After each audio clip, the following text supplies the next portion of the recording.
یہ جو ہمارے یہاں بالی ووڈ کی فلموں اور سیریلوں سے ایک کانسیپٹ آیا کہ صاحب روحیں لوٹ جاتی ہیں دنیا میں، کوئی سوسائڈ کر لے تو صاحب اس کی آتما بھٹکتی رہتی ہے، دنیا کا سب سے بڑا جھوٹ ہے یہ۔ انسان مرنے کے بعد دوبارہ دنیا بنی، چاہے اس کی موت ایکسیڈنٹ سے ہوئی ہو، سوسائڈ سے ہوئی ہو، بیماری سے ہوئی ہو، ہاسپٹل میں ہوئی ہو، روڈ پر ہوئی ہو، کسی کی روح بھٹکتی نہیں ہے دنیا میں، یہ بات یاد رکھو۔ مر گیا انسان، اب ایک الگ دنیا شروع۔ کون سی دنیا ہے وہ؟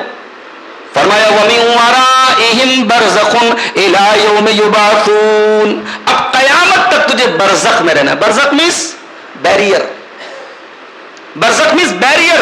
اب یہ جو قبر کی زندگی ہے یہ بیریئر ہے، یہ دنیا اور آخرت کے بیچ کا بیریئر ہے۔ اب یہ بیچ کی زندگی ہے، برزخ کی زندگی ہے۔ اب یہ جب ختم ہوگی تب آخرت شروع ہوگی۔ بعض لوگ کہتے ہیں صاحب قرآن میں عذاب قبر کا ذکر تو نہیں ہے، اس لیے ہم عذاب قبر کو نہیں مانتے۔ ہمارے علی پورہ میں بڑی بازار کے علاقے میں کچھ زیادہ عقل مند لوگ پیدا ہوئے، انہوں نے کہا صاحب قرآن میں کہاں لکھا ہوا ہے، قرآن میں کہاں لکھا ہوا ہے کہ عذاب قبر ہوگا۔ دال منڈی میں ایک صاحب تھے، اب شاید انتقال کر گئے، انہوں نے اس کانسیپٹ کو زیادہ پھیلایا، ان کے ماننے والے پیدا ہو گئے ادھر دوسی پورہ کے علاقے میں۔ صاحب انہوں نے کہا کہ عذاب قبر کی کوئی حقیقت نہیں ہے، قرآن سے ثابت نہیں ہے۔ میرے بھائی ایک بات یاد رکھو، شریعت قرآن و حدیث دونوں کا نام ہے۔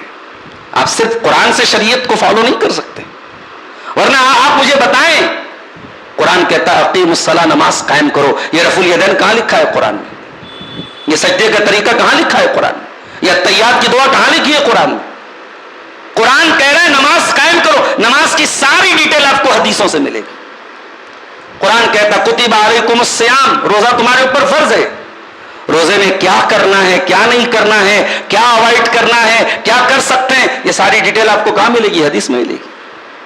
قرآن کہتا ہے آتوا الزکاۃ، زکات ادا کرو، زکات کتنے مال پہ دینا ہے، کس کو دینا ہے، کیا کنڈیشن تھے زکات کی، زکات کس کو دے سکتے ہیں کس کو نہیں دے سکتے، یہ پوری ڈیٹیل آپ قرآن میں ایک اصول بتا دیا گیا، ڈیٹیل آپ کو حدیثوں میں ملے گی۔ تو شریعت آپ یہ کب سے آپ نے طے کر لیا کہ قرآن سے ہی ہم شریعت کو سمجھیں گے؟ اللہ تعالیٰ نے قرآن بھی نازل کیا ہے، اور قرآن کے ساتھ قرآن کی انٹرپریٹیشن، قرآن کی ایکسپلینیشن، قرآن کی شرح، قرآن کا بیان، قرآن کی تشریح حدیث کی شکل میں اللہ تعالیٰ نے نازل کی، سنت کی شکل میں اللہ تعالیٰ نے نازل کی۔ مولانا عبد الغفار سلفی کے بیانات سننے کے لیے مولانا کے اس آفیشل چینل کو سبسکرائب کریں۔ جگہ جی لگانے کی دنیا نہیں ہے، یہ عبرت کی جا ہے تماشا نہیں ہے، جہاں میں ہے عبرت کے ہر سو نمونے، مگر تجھ کو اندھا کیا رنگ بو نے، کبھی غور سے بھی یہ دیکھا ہے تو نے، جو معمور تھے وہ محل اب ہیں سونے، جگہ جی لگانے کی دنیا نہیں ہے، یہ عبرت کی جا ہے تماشا نہیں ہے۔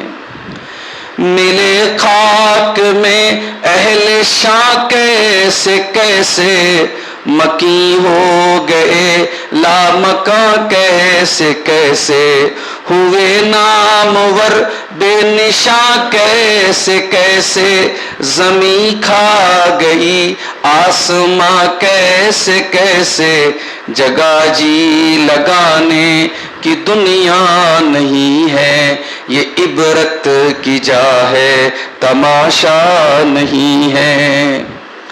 اجل نے نہ کسرا ہی چھوڑا نہ دارا، اسی سے سکندر فاتح بہارا، ہر ایک چھوڑ کے کیا کیا حسرت سدھارا، پڑا رہ گیا سب یہی ٹھاٹ سارا، جگہ جی لگانے کی دنیا نہیں ہے، یہ عبرت کی جا ہے تماشا نہیں ہے۔ تجھے پہلے بچپن میں برسوں کھلایا، جوانی نے پھر تجھ کو مجنوں بنایا، بڑھاپے نے پھر آ کے کیا کیا ستایا، اجل تیرا کر دے گی بالکل صفایا، جگہ جی لگانے کی دنیا نہیں ہے، یہ عبرت کی جا ہے تماشا نہیں ہے، یہی تجھ کو دھن ہے رہوں سب سے بالا، ہو زینت نرالی ہو فیشن نرالا، جیا کرتا ہے کیا یوں ہی مرنے والا، تجھے حسن ظاہر نے دھوکے میں ڈالا، جگہ جی لگانے کی دنیا نہیں ہے، یہ عبرت کی جا ہے تماشا نہیں ہے۔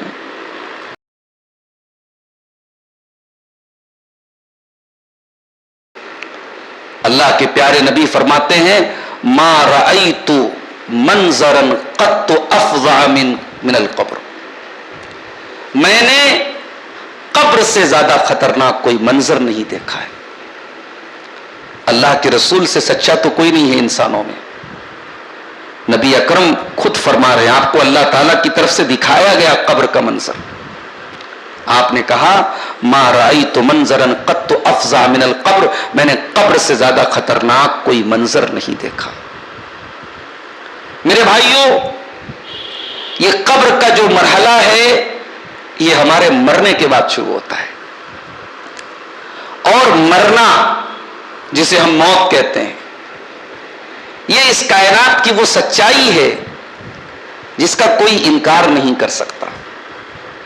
ابھی آپ نے پوری نظم سنی کہ اجل یعنی موت سے کسی کو چھٹکارا نہیں، بڑے بڑے طاقتور آئے، بڑے بڑے سورما آئے، بڑے بڑے دولت مند آئے، بڑے بڑے نامور آئے، لیکن ایک دن ایسا آیا کہ ان کو مرنا پڑا، اور آج وہ منو مٹی کے نیچے دفن ہیں اور اپنے اپنے عمل کے اعتبار سے اللہ تعالیٰ کے سامنے پیش ہو رہے ہیں۔ موت ہماری بے بسی کا اعلان ہے، موت یہ بتاتی ہے کہ ہم کتنے بے بس ہیں، کتنے کمزور ہیں، اور ہم تو یہ بھی نہیں جانتے کہ موت کب آئے گی، کس حال میں آئے گی۔ کیا آپ اس بات کی ضمانت لے سکتے ہیں کہ آپ اپنے بال بچوں کے درمیان مریں گے؟ نہیں۔ دنیا کا سب سے سیف سفر فلائٹ کا سفر مانا جاتا ہے۔ ماہرین کہتے ہیں کہ آپ کسی بلڈنگ میں لفٹ میں چڑھتے ہیں، لفٹ میں بھی خطرہ ہے، فلائٹ میں خطرہ نہیں ہے۔ The safest journey of the world, دنیا کی سب سے محفوظ جرنی مانی جاتی ہے فلائٹ کی، لیکن فلائٹ میں بھی جب حادثہ ہوتا ہے، ابھی ہمارے ملک میں بڑا دردناک حادثہ ہوا، آپ نے دیکھا ہوگا، احمد آباد سے لندن جانے والی جو فلائٹ پلین جو کریش ہوا تھا، یعنی ٹکڑے نہیں ملے باڈی کے، ڈی این اے کے ذریعے ٹکڑے تلاش کیے جا رہے کہ ہمارے مرے ہوئے لوگوں کے ٹکڑے مل جائیں، تو ان کو تو نہیں معلوم تھا کہ ہم مر جائیں گے۔ ہمارے بعض دوست ہیں ہاسپٹلوں میں، ان کا آنا جانا ہوتا ہے، مریضوں سے کی دیکھ بھال ان کا ایک کام ہے، وہ بتاتے ہیں کہ آج کل کینسر بڑی تیزی سے پھیل رہا ہے۔ پہلے ہم سال میں کبھی ایک دو کیس سنتے تھے کہ صاحب فلاں کو کینسر ہو گیا، اب ہر ہفتے سننے کو آ رہا ہے صاحب فلاں کو کینسر ہو گیا، اور ادھر کینسر کی خبر سنی، ادھر جنازے کی خبر سن رہے ہیں مہینے بھر بعد۔ ان تمام حقیقتوں کو دیکھنے کے بعد بھی ہمارا دل نہیں پسیجتا ہے، ہمارے دلوں میں نہ موت کی تیاری کا خیال آتا ہے، نہ ہمارے دلوں میں اللہ کا ڈر پیدا ہوتا ہے۔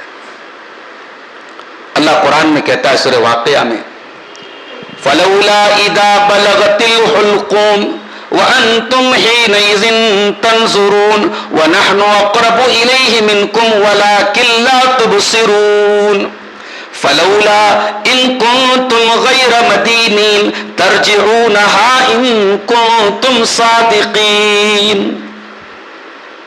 اے میرے بندو، جب کسی کی جان نکلنے کا ٹائم آتا ہے، موت حلق تک پہنچ جاتی ہے، انسان کی سانس بند ہونے کا ٹائم آتا ہے اور تم اپنی آنکھوں سے مرنے والے کو مرتا ہوا دیکھ رہے ہو، لیکن تم کچھ نہیں کر پا رہے ہو. وَنَحْنُ أَقْرَبُ إِلَيْهِ مِنْكُمْ وَلَٰكِن لَّا تُبْصِرُونَ. اور اے میرے بندو، تم سے زیادہ تو مرنے والے سے ہم قریب ہیں، یہ الگ بات ہے، تمہیں نظر نہیں آتا. فلولا ان کنتم غیر مدینین. اے میرے بندو، اگر تم کو یہ لگتا ہے کہ تم کسی کے بس میں نہیں ہو، تم کسی کے کنٹرول میں نہیں ہو، تمہارے اوپر کوئی پاور نہیں، کوئی طاقت نہیں، ترجعونہا ان کنتم صادقین، تو مرنے والے کو دوبارہ زندہ کر کے دکھا دو. نہیں کر سکتے.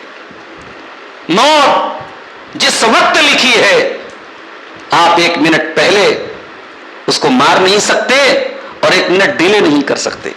موت کا اللہ تعالیٰ نے وقت مقرر کر رکھا. دنیا میں کوئی جگہ ایسی نہیں ہے جو آپ کو موت سے بچا سکے.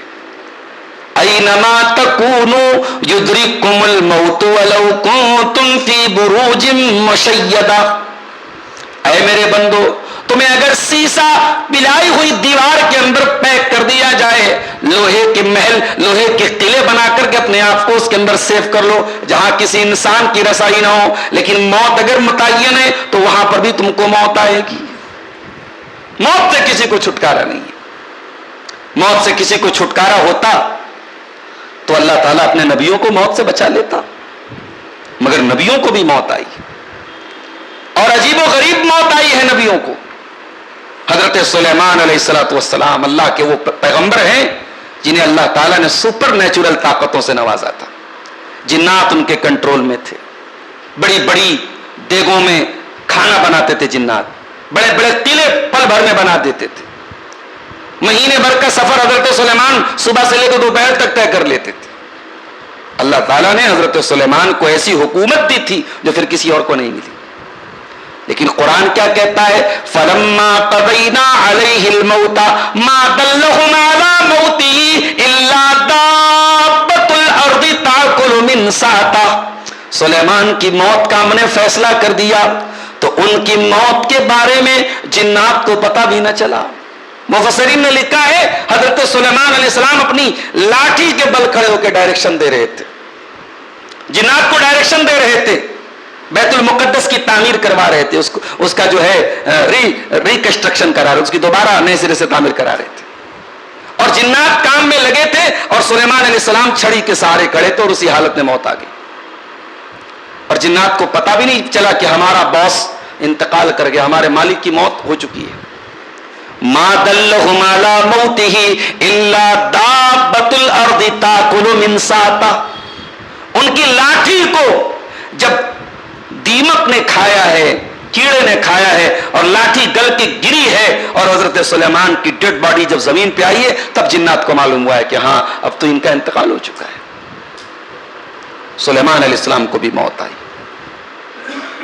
نبیوں میں سب سے آخری نبی، ہم سب کے پیارے نبی جناب محمد رسول اللہ صلی اللہ علیہ وسلم کو بھی اللہ تعالیٰ نے موت سے ہمکنار کیا. وہ بھی سیرت النبی کا ایک چیپٹر ہے، کبھی اس پر بات سنیں گے آپ تو رونگٹے کھڑے ہو جاتے ہیں اس موضوع پر جب آدمی بات کرتا ہے. آج ہمارا کوئی اپنا مرتا ہے تو ہمیں کیسا محسوس ہوتا ہے؟ باپ کا انتقال ہوتا ہے، بیٹوں کو معلوم ہے کہ مرنا ہے باپ کو ایک دن، لیکن باپ جس دن مرتا ہے تو بیٹوں کی آنسو نہیں رکتے ہیں.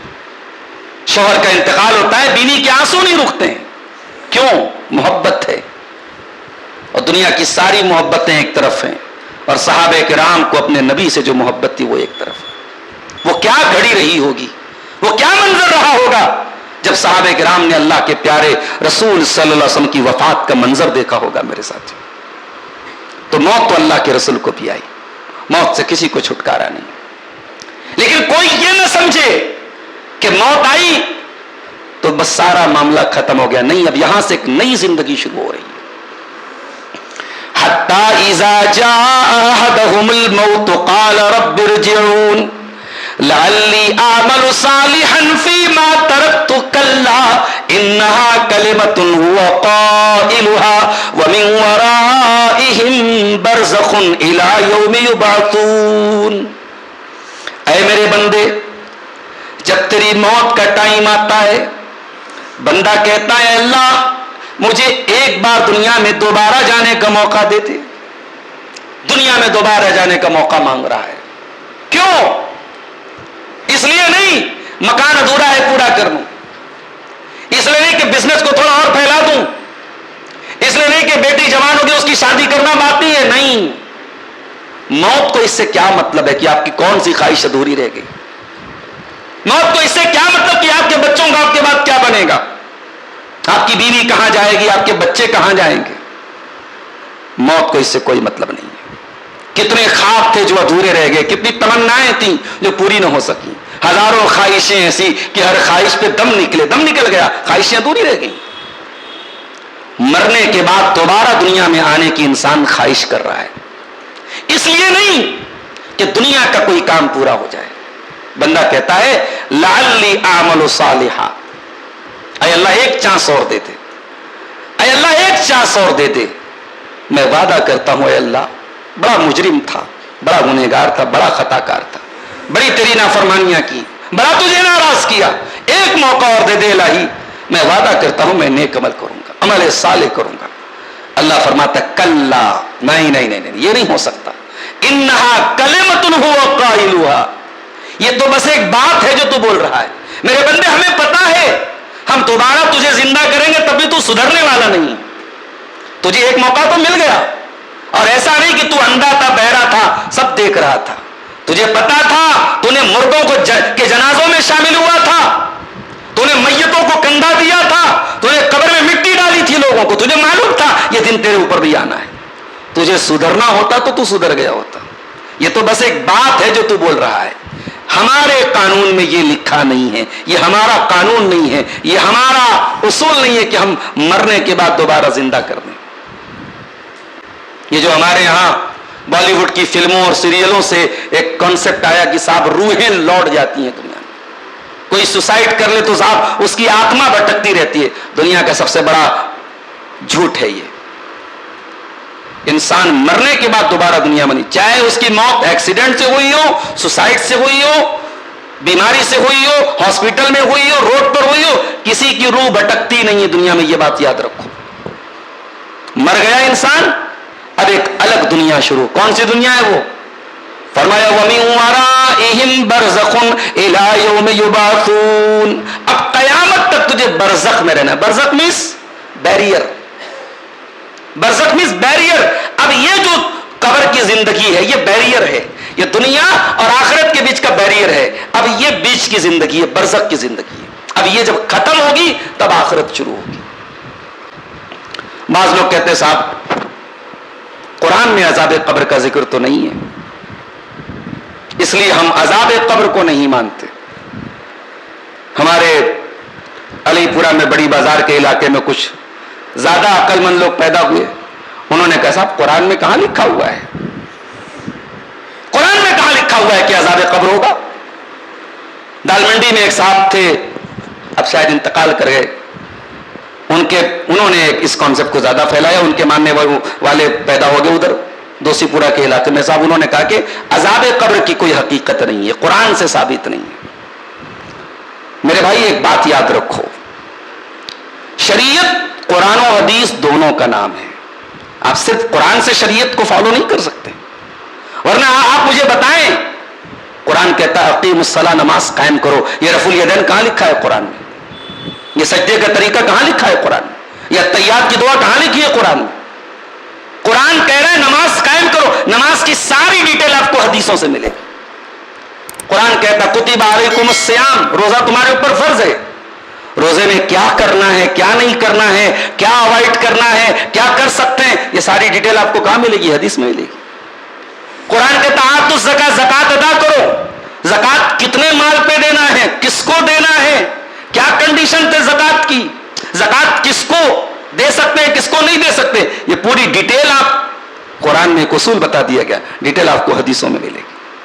تو شریعت آپ یہ کب سے آپ نے طے کر لیا کہ قرآن سے ہی ہم شریعت کو سمجھیں گے؟ اللہ تعالیٰ نے قرآن بھی نازل کیا ہے, اور قرآن کے ساتھ قرآن کی انٹرپریٹیشن, قرآن کی ایکسپلینیشن, قرآن کی شرح, قرآن کا بیان, قرآن کی تشریح حدیث کی شکل میں اللہ تعالیٰ نے نازل کی, سنت کی شکل میں اللہ تعالیٰ نے نازل کی.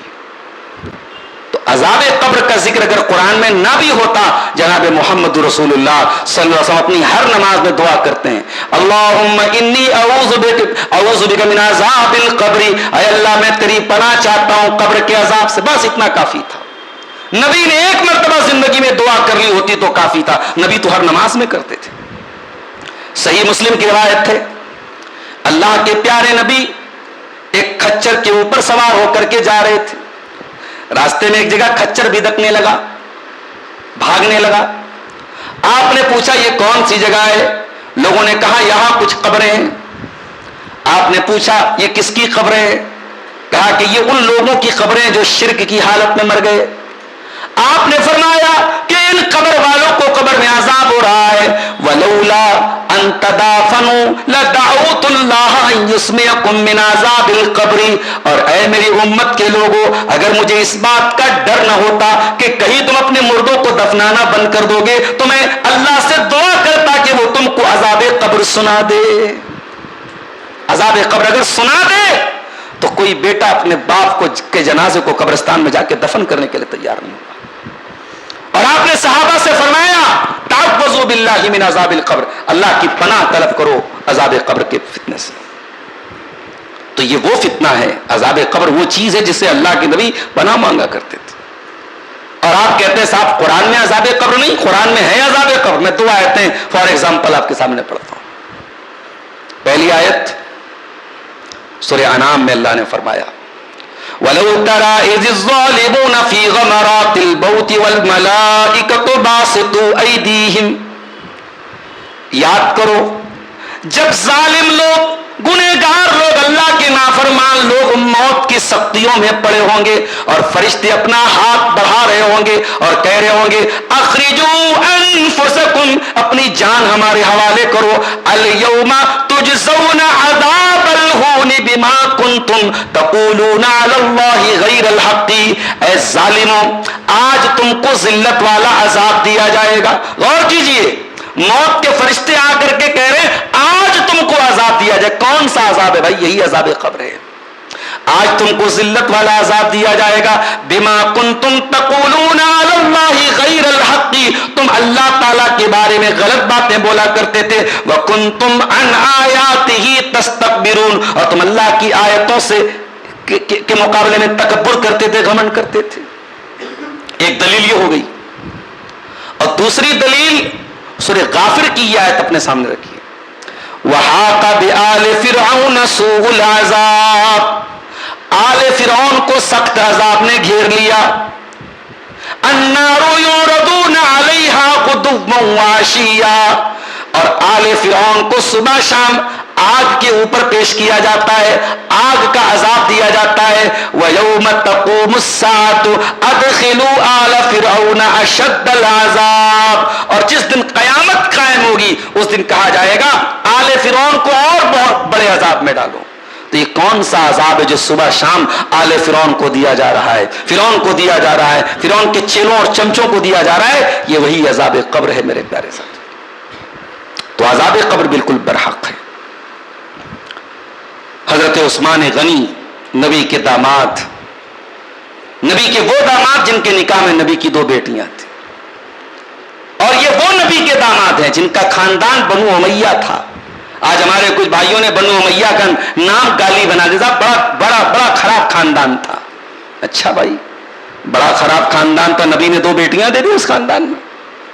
بڑا خراب خاندان تھا، نبی نے اس خاندان کی ایک بیٹی کو ایک عورت کو بیوی بھی بنا لیا. اسی خاندان کی بنو امیہ کی حضرت ابو سفیان کی بیٹی تھی، حضرت معاویہ کی بہن تھی، حضرت ام حبیبہ رضی اللہ تعالیٰ عنہ اللہ کے رسول کی زوجہ محترمہ تھی، ام المومنین تھی. تو جس خاندان میں نبی نے بیٹی دی بھی ہے اور رشتہ داری کی ہے، شادی کی ہے، صاحب اس خاندان کو آپ گالی بنا رہے ہیں. شریعت میں برہمنزم نہیں ہے، خاندان پرستی نہیں کہ صاحب ہم فلاں خاندان کے اس لیے اعلیٰ ہے. نہیں، اگر آپ کا کریکٹر اعلیٰ ہے اور آپ کا خاندان اچھا ہے تو ٹھیک ہے، اچھی بات ہے، سونے پہ سہاگا ہے. لیکن آپ کا خاندان بہت اچھا ہے اور آپ کا کریکٹر خراب ہے، آپ کا عمل گڑبڑ ہے، تو یہ خاندان کا اعلیٰ ہونا یہ اللہ کے ہاں کسی شرف اور کسی مقام اور مرتبے کی دلیل نہیں ہے.